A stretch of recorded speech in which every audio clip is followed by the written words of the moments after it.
update about last week's two matches, couple pair of tough losses. Yep. Yeah, really tough losses, to be honest. Two very different games. Marquette, it was a game that was strange, slow start. We allowed them to get on top of us, and then we were chasing the game. But looking back on the game, we have no business losing that game. We did plenty in that game to even come back on those goals we gave away. And we didn't finish our chances, and they made it very difficult. They just packed it in, and it is what it is. Next game, going to Providence, very difficult place to play. Very talented team all over the field, experienced team. But another game where we started pretty well and then ended up giving away a penalty kick and then chasing the game again. Again, had plenty of chances to get back into the game.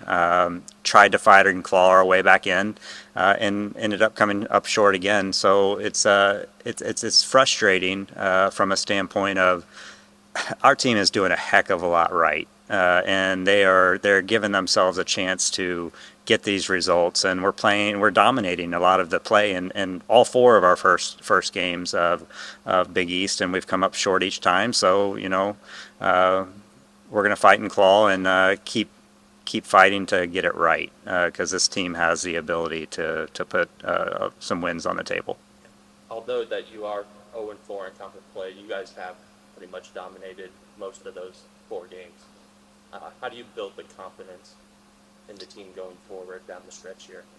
Well, first it starts with the accountability and honesty of where did it fall short, and we're always looking at that as coaches and the players, and they're handling it quite well because when we look at the film, we look at the stats, we look at what we're doing in these games. Like I said, it's a lot of great stuff, but the game's about putting the ball in the back of the net and keeping it out, and we're falling short on those sides of it, and we got to pay close attention to that, and continue to build on what we're doing very well. Because once we get hot and once we get into the flow and put together the right performances for 90 minutes, then we're a team that can do a lot of great things this year. Even though we're starting 0-4, we're in a fight, and we believe in ourselves as a team, and we can't wait till Thursday. To be honest, we can't wait to show up and give it another shot to get it right because we can. Coach, you got St. John's and Villanova up next. They just played each other. Give us a quick rundown of what you saw in that match and just kind of report on those teams. Yeah, St. John's is overall just always a pretty consistent team. They find ways to get results. They're pretty technical across the board. They're organized and they're a difficult team to play, but I think it's a good matchup for us. I mean, we're going to go into the game putting our stamp on the game against them and trying to dominate the game again, but reward ourselves with putting the ball in the back of the net.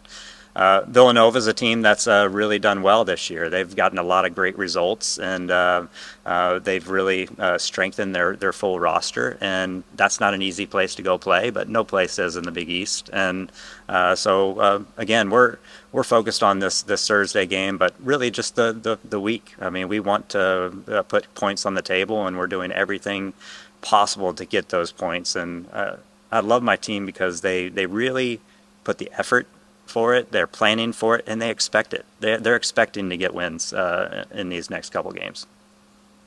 I don't think we talk enough about Keelan and what she contributes to this team and everything. What have you kind of seen from her over the years that have grown to what she has become, even though we have given up quite a bit of goals this year? But Yeah, I mean, she's reliable. She really is. She's one of those players that has good presence in the back line, and we know what we're going to get out of her. We know she can make the game-winning saves because she's done it. So it's having that confidence in her and her continuing to keep her head up because she has given up 6 goals in this last week, and not her fault. We give up goals as a team, and I think you do need to look at she is a very big part of what we're trying to do this year. Momentum is a powerful thing, and right now it's sliding the way that you don't want, but you have 6 opportunities in front of you and it can turn in one match, specifically possibly the St. John's match here at home. How do you keep your team motivated? You said they're handling it well, but how do you keep them on point to believe that this next match will turn the tide? Well, it comes down to doing it. We're going to put together the plan, the effort, the attitude with it, and the team has that. I mean, it's not something that I'm having to just fake it through it. I mean, really, they believe that they're going to get these points. They believe they can turn it at any moment, and the key is I do too. I truly do. We have the ability and the potential to start with this win on Thursday, and we're going to put the effort forward for it. All right, thank you, Coach.